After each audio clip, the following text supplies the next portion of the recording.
Mae bore da pawb, croeso i CBAC, dilynio technoleg, gyda fi, prif arholwr Jason Cates. I'm Jason Cates, I'm a Chief Examiner for GCSE D&T. Welcome to this GCSE slot on D&T for GCSE WJEC. Our focus then really today, as some of the audience have heard earlier, is applying the process of iteration, which is slightly different to the way you may have designed in lower school. Okay, so we want it to be an iterative process throughout the NEA.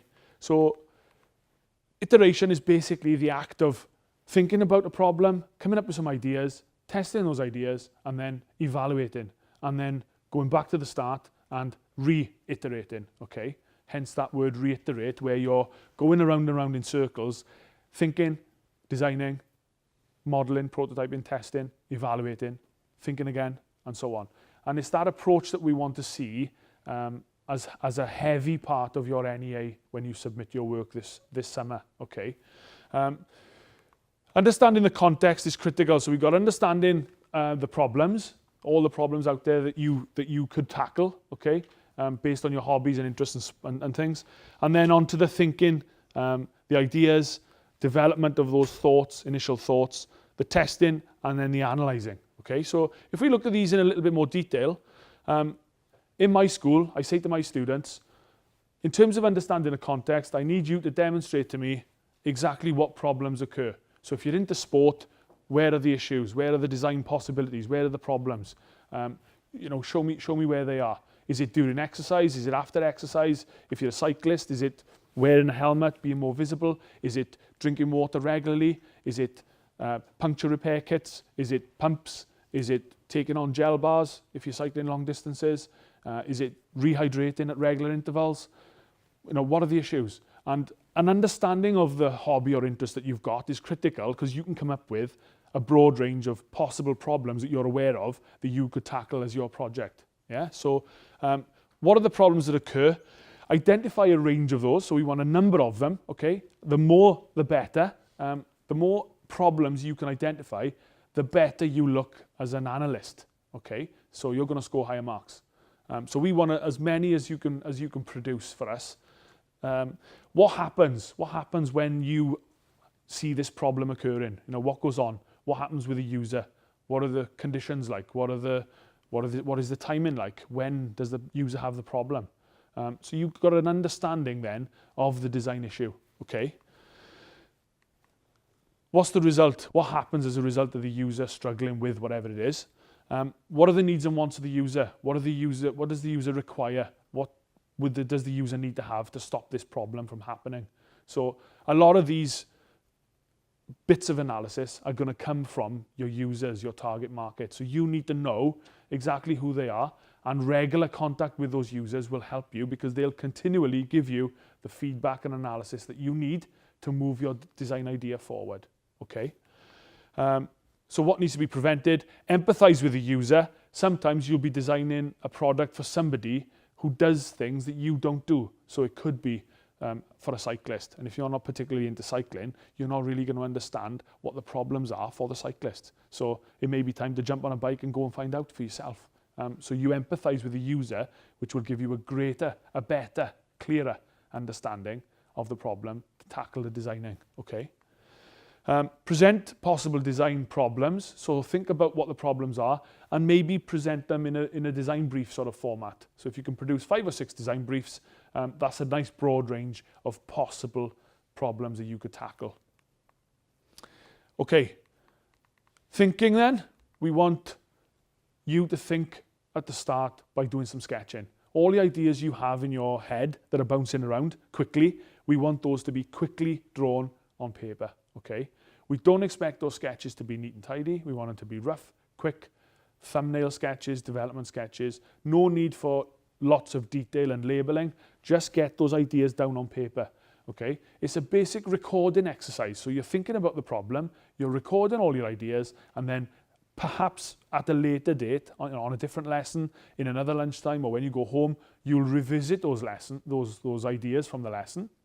And you'll explore them in a bit more detail. You'll unpick them, you'll put them under a microscope and really think about them in more detail.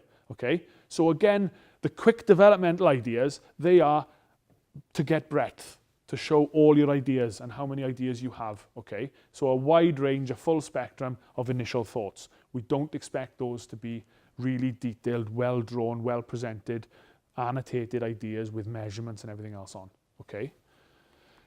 At that stage, when you start to think, you might look for influence, you might look for help, you might look at other products, you might look at other designers' work, you might look at other buildings, architecture, you might look at other cultures, you might look at different analysis, maybe biomimicry, you'd look at nature as an inspiration. It doesn't matter. There's lots of opportunities out there, and exploring those opportunities is going to score you some marks. Don't be afraid when you think of ideas and you think, oh, that's a rubbish idea. Don't be afraid to get it wrong. Don't be afraid to make a mistake, because D&T is probably one of the only subjects where you're going to score extra marks for making a mistake, for getting something wrong, for not getting it right first time. And that's the beauty of design, isn't it? That you have to reiterate, redesign, redevelop and rethink to get this idea to be perfect. And it's the journey that you've been on that we're after, the evidence of how you've thought about your idea. That's the key to getting a high mark here. Again, discussing with the users. So if you are focusing on a particular target market, you need to know what they need and want, and you need to discuss the problems, discuss your ideas with those users to see if you're on the right track, okay? To see if you're going to come up with a concept that is going to answer their problems. Looking at existing products then, why don't they fully answer the problem? What is it that they're missing? And then a good example is to disassemble products, to see how products have been designed and manufactured and put together. That's a useful opportunity and something that you should do. Who, what, when, where, why, how is another one that might spur some different answers or take you in different directions with your designing. And then perhaps at the end of the thinking stage, you're establishing an outline of what you might want to tackle, what the brief is that you want to go forward with, okay? Okay, ideas. So you've got some ideas, so what do you do with those? Okay, you want to explore them. So get them down on paper, sketch them, put them under the microscope, yeah? Take each idea on its own merit and start exploring it in a bit more detail, in a bit more depth. That'll give you an idea of whether your idea might work or not. If it doesn't, obviously, you can shelve that idea, park that idea, and move on with a different idea, or you can tweak the idea and start to change that idea, okay, through sketching. Will any of my ideas work? Change, modify, improve them, make them better. Do they meet the needs and wants of the users? Do they meet the target market's demands? If not, we'd better change them to make sure that when they are fully designed, that they do meet the needs and wants of the users, or it wouldn't be a successful product, would it? It wouldn't meet the need, okay? Look for influence again here and help, okay? Look at different design ideas, different methods, and perhaps expose your ideas to the client. Get the user, talk to them about your ideas, talk to them with your sketches, ask for their opinions, see what they think. You know, are you on the right lines? They'll give you the answers, they'll give you the feedback. It might be an opportunity to do some modeling, okay? To think about how the problem facilitates, how the users experience the problem, and that might give you a better understanding of how your solution might move forward. I think at that stage, you're probably ready to do some testing. So here we have this idea of testing. It might be a good time to introduce some CAD for physical modeling. It might be a performance model, an electronic circuit. It might be a prototype. It might be something that you 3D print, okay? Test your ideas. What are the results? Let's have some more detailed sketching. Focus on certain parts of your ideas. It might be function, it might be materials, it might be construction. You know, what is it that you're looking at that particular time? You don't tend to design the whole product in one go. You take certain parts of it and you develop those, and then you take another part and so on. And when all of those different parts have been fully developed, you put that idea back together, and that's your final idea, isn't it? So card modeling, maybe size, shape, form. It might be that you're developing a function, you know, looking at how something moves or works or operates. Will my ideas work? Okay, again, you've got this opportunity here to change things, to modify things, to alter things, to boot things out, to introduce new ideas, okay? Do they meet the needs and wants and values of the user? Again, you're going to need to speak to the users here to see whether your ideas are what the users expect. Do they do what they expect? Do they look like what they expect? Are they comfortable for the users to use? If it's a product they handle, is it ergonomic? Does it fit? And they're critical, and perhaps you can't determine that unless you ask the user, particularly if the user is different to you. It might be a design for a child, might be a design for an elderly person or a disabled person. So you'd need to speak to those users to get that critical, reliable feedback. Okay? Again, looking for influence to get some help. Clear evidence of ideas improving as a result of testing and modelling.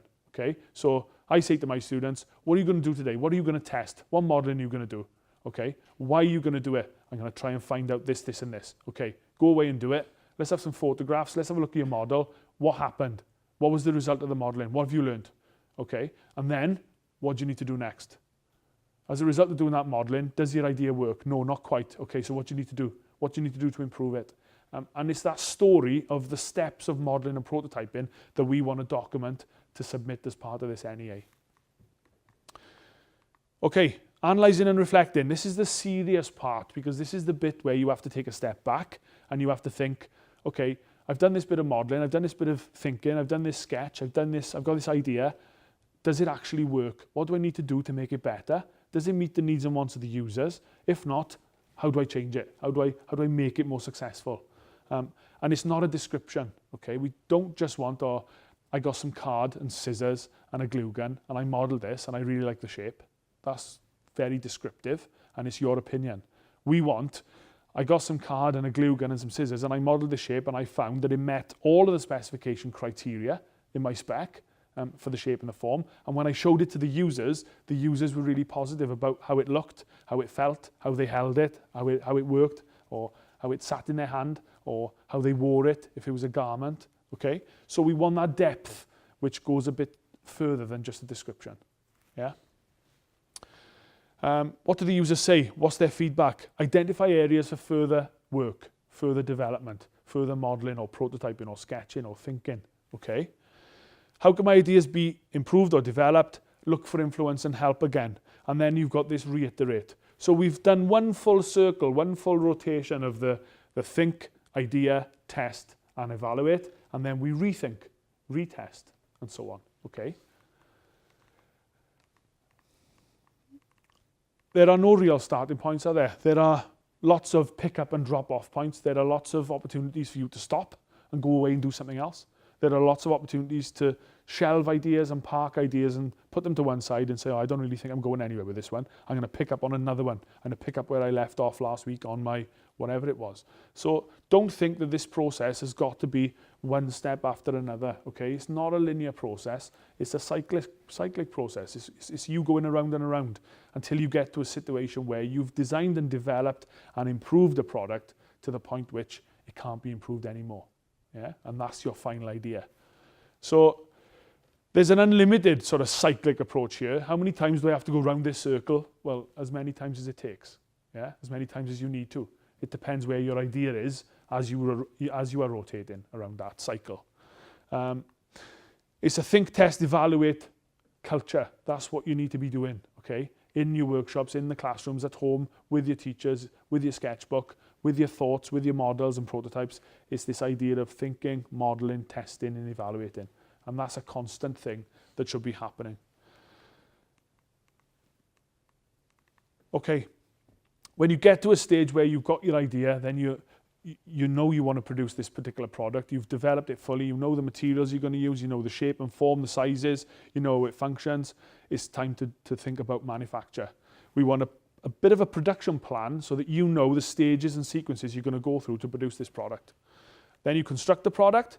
We want those products to be high quality, fully functioning prototypes. So when you're in the exhibition today, looking at the GCSE work, look at the production plans on page 12. How has the student thought about going about making the product before they actually do? We don't want this to be a diary of, oh, I got some material, then I cut it, then I did this, then I did that. That's not a plan, is it? That's something that you're doing as a diary of events as and when they occur. We want the plan to be, here's my product, how am I going to manufacture it? What materials do I need? What machines am I going to use? What processes am I going to use? What CAD drawings do I need to produce? How am I going to machine this bit? So we want all of that to be thought about before you embark on the making, okay? And that's what this bit is about. We want the product to be a fully developed solution. So we don't want it to be something that feels like a prototype or a test that should have been going on during the iterative process. We want this to be a final product, okay? Which obviously sounds and feels like a higher quality, fully functioning product, as opposed to a bit of a model that you're trying something out with, okay?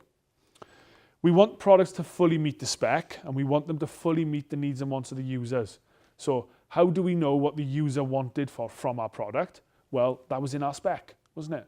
And how do we know that this product does meet the needs and wants of the users? Well, we've been discussing our ideas throughout the designing process with the users. So we do know that this product is on track and it's right for the users, for the market, because we've tested it on them. We've used the market to give us the feedback about what they wanted. So we know that it's a focused product. We want the solution to be clearly detailed. We don't want products that evolve day after day after day in the workshop when you're making them, because your teacher said there's a deadline coming up soon and you've got to get it done. Okay? We want you to be manufacturing prototypes that you've designed. So you have to have the detailed designing in place and a production plan ready before you make that product. So you know exactly how you're going to manufacture it and what materials and tools and equipment you're going to need to use before you do so. Okay. Anyone know that iconic design? Go on then. London Underground. Anyone know who designed it? Who designed the artwork? The map? No? Okay. It is the London Underground. It was designed in 1931 by Harry Beck. Okay? It's an iconic piece of designing.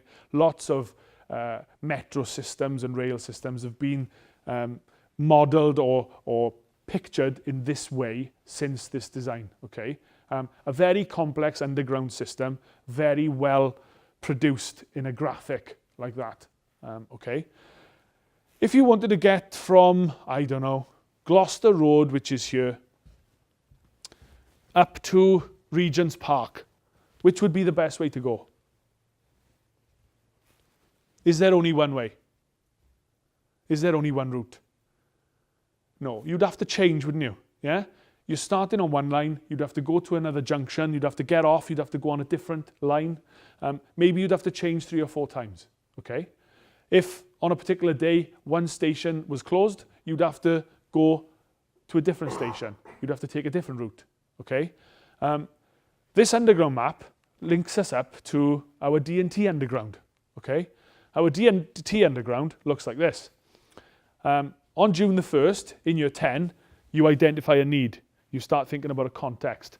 And you're going to be going on the red line, which is the main line, and you're going to produce an initial brief and a spec, and then a final brief and a spec, and then you're going to produce a final product and evaluate it, and then you're going to launch your product onto the market. Now, you may well go on a range of different journeys on your NEA, designing and developing your product. And any particular day, you might go to one of those different stops. So Monday morning, D&T first lesson, you may be thinking, I'm going to look at materials today on the orange line. Tomorrow, I'm going to go on the yellow line and look at other designers' work. And then on Thursday, I'm going to do a little bit of modelling. So I'm going on the blue line, in the top right-hand corner. I'm going to do some CAD. I'm going to do some prototyping. And then I think maybe next week, I'm going to look at user opinions. And I'm going to talk to my target market and see what they think. So when you submit your coursework for marking, basically, it's like a photo album of a holiday. You had a starting point of identifying the need, and you went on the D&T Underground, and you went to a range of different stops, and you visited a number of different key areas and undertook certain activities. So it's almost like a photo album of a holiday.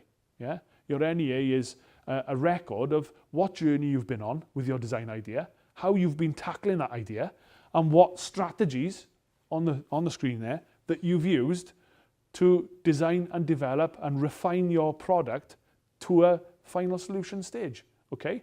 So when you go back to school, I want you to consider the D&T Underground, and when you're designing, it's okay if you're bored with your sketching, take a clean page and jump on the tube and go to a different station, go to a different area, go to a different strategy, and try something else out. You can always come back to the stage you were working on. You can always revisit it at a later time. And I think it gives you the opportunity to be flexible, okay, to be innovative, to be creative, and to spice it up a bit. The last thing we want you to be is bored when you're doing your design project, yeah? This design practice should be innovative, creative, it should be fun. So if you're not having fun, you're probably at the wrong stop. So take a clean page and go to a different stop, okay? Right, let's have a look where other students have been creative before. So this student has coming up with some ideas for a light. What do you think the inspiration material was for this product, for this idea? Where do you think the students got these ideas from? What does it look like? Any ideas? Have a look at the shape, have a look at the form. Where have you seen a shape or a form like that before? Yeah. Looked at crystals, looked at precious stones, and they've also looked at snowflakes, because every snowflake's got a different makeup, hasn't it? Different structure, yeah? So they've looked at these ideas and taken inspiration material from nature, from snowflakes, and looked at precious stones, jewels, yeah, diamonds, and they've thought and sketched out some ideas, and then they've done a little bit of modelling and testing with some card, a little bit of laser cutting, some hot glue, and they've come up with some CAD files, and there's your final product. Yeah, clearly linked to the first bit of sketching, but different from the first bit of sketching, because the sketching was the starting point. It's gone through a range of different processes and tests and practical models, and it's got to a stage where it's a final prototype. A really creative, innovative product that can be tilted onto any side. It's perfectly symmetrical. All of those pieces have been laser cut and bonded together, and then any gaps have been filled, and it's been sprayed with a silver spray finish. A really nice, neat product. And the journey that this student has been on is clear for you to see on just those 4 or 5 pages that I've photographed when I marked that project. A really good example.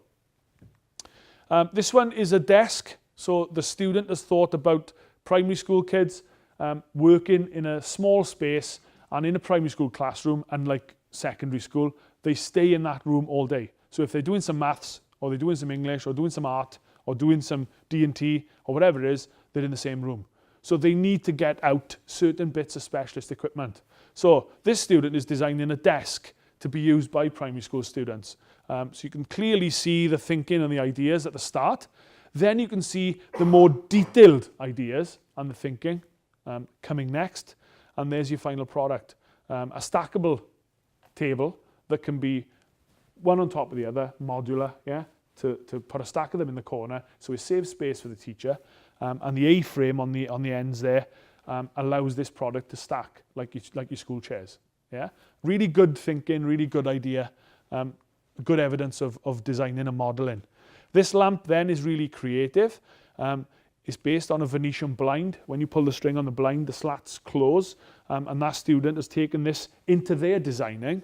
And in the bottom right-hand side there, look, you can see how those slats rotate and close to give out less or more light, depending on the way that those light slats are opened or closed.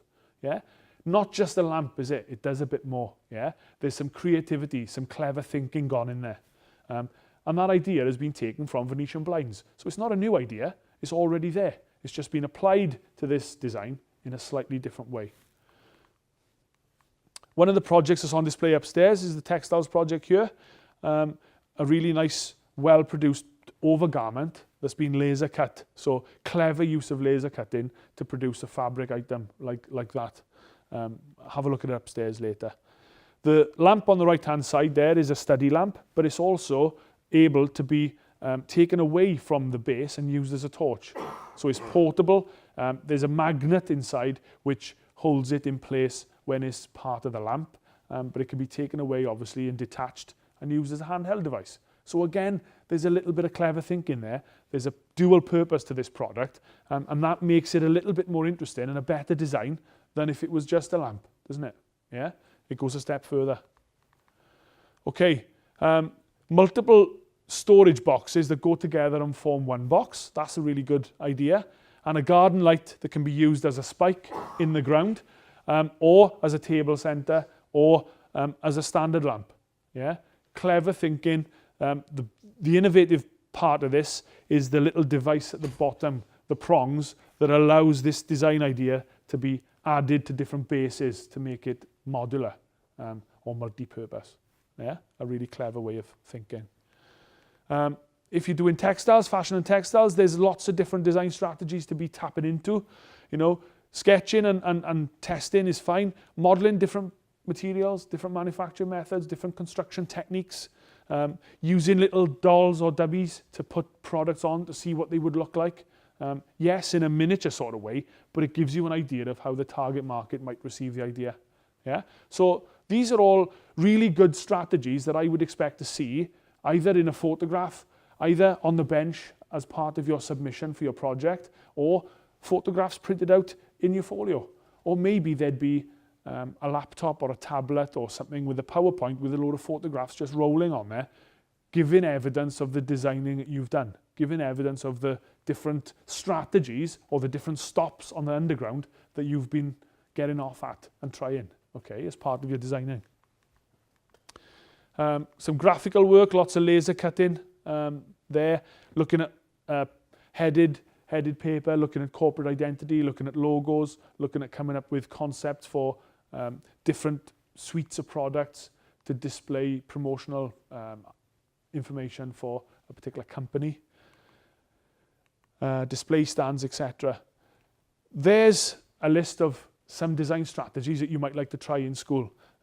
This PowerPoint is available on the website, okay, so you'll be able to revisit this and use the links to take you to YouTube, and it gives you some practical tips and examples of how these different design strategies have been used, okay, so try and use those.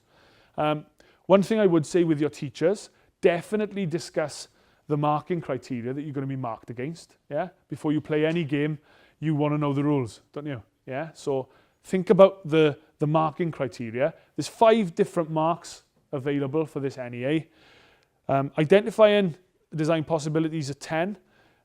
Design brief and spec 10. 30 marks for the journey of how your design is being designed, developed, tested, modeled, prototyped, that iteration that we talked about. And then 30 marks for your prototype and 30 marks for analysing the outcome, okay? I'm going to quickly scoot through these. If I use the ideas one as an example. So for generating and developing ideas, we want to see an iterative process. We want to see a range of strategies, like the ones that were just on the board. Clear and effective testing. Analysing against the spec. And developing your ideas in one or more of those areas: materials, components, dimensions, aesthetics, manufacturing techniques, function, and so on, okay? You should know what you need to do to get the top mark. So there's 30 marks available. The 24 to 30 mark range sounds like this. You've got to consider a range of strategies. You've got to generate and communicate a range of ideas which fully reflect your spec, okay? You've got to identify the needs and wants of the users, and you have to have clear and effective testing, okay? That has to be evident in your work. We want comprehensive details of how the product meets the need of the users and meets the content of your spec, and we want sophisticated skills. Now, if that's evident in your work, then you deserve 24 to 30 marks. So when you are on a particular stage in your designing, I think some of you at the back today said you were designing, I would ask your teacher to pop that up on the projector at the start of the lesson so you know what you're doing in class is working towards getting a high mark for that particular category, whether it be designing or making a prototype or producing the brief and the spec and so on, okay? These are not a secret. Your teachers have got them, okay? They're in the teaching spec. You can access them on the WJEC website. It's not a secret document, as I said. It's something that you should be using and considering because it tells you exactly what you should be doing, doesn't it? Yeah? If you don't do that, if you've got a limited range of ideas and you're not developing them very well and there's limited or superficial details, then unfortunately that sounds like a 1 to 7 out of 30. We don't want those, do we? all right? So before it's too late, you can intervene and you can look at the marking criteria and you can judge yourself whether you are on track to get that high mark or whether your work sounds a bit more like one of the lower descriptors. And if it does, at least you can do something about it, okay? Making a prototype, there we are. There's another 30 mark range. And again, the descriptors are in the specification for you and your teacher to talk about so that you know what you need to do to get those high marks, okay? And then the evaluation at the end. The evaluation is two parts. We want analysis and evaluation of your ideas as they develop throughout the NEA, okay? And then we want analysis and evaluation of your final product against the users by doing a user trial and by comparing your outcome against the specification at the end. So lots of the evaluation marks are for ongoing evaluation, which happens all the time throughout the process. And then half of those marks are evident for final evaluation, things that are done at the end once you're testing your product, once it's complete. Okay. 16 to 20, critical objective evaluation, testing of the ideas as they develop with an iterative process applied. That's what you want, okay? Critical and objective testing of a final prototype, taking into account the user's views, the user's opinions, and then reflecting on the feedback you get and identifying what needs to improve further to make your product better, okay? That's it from me. That PowerPoint will be available then on the WJEC website, so you can look at that with your teachers when you go back to school. Use the marking criteria because that's really going to help you to guide you towards getting a high mark, so you know what to include in your design work, in your submission, okay, for your teacher to mark.